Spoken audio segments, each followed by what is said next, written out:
Hi, this is Mr. Shumway. This video clip explains how to calculate how long it will take for a sink to fill up if it's leaking and it's plugged. So we want to find the volume of the sink. It's fairly rectangular. The corners are rounded, but pretty close to rectangular. 47 by 35.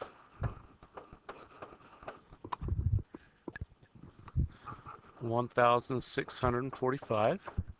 And we're also going to multiply by the 23 centimeters.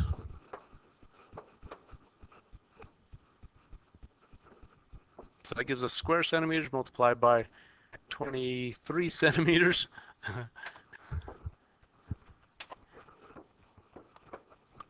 That will give us cubic centimeters.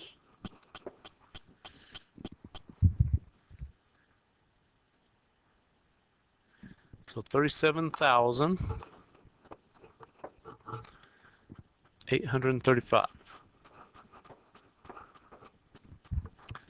Well, let's see how fast the leak is. So a 50 milliliter beaker in 10 seconds. So it's going at a rate of 5 milliliters per second. Well, how many 5 seconds are in 37,835?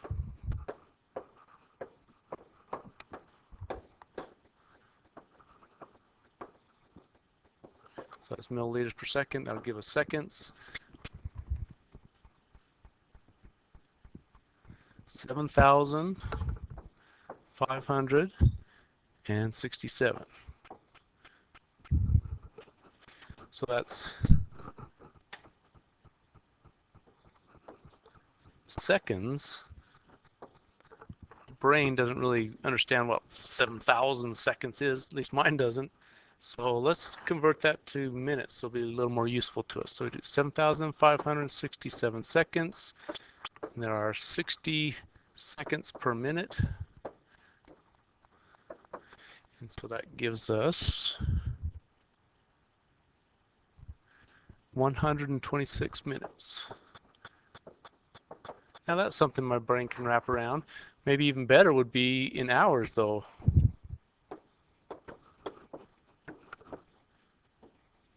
So there's 60 minutes in an hour. And just a little over 2 hours, 2.1 is what the calculator says. So that's how much time you have to get that clog fixed.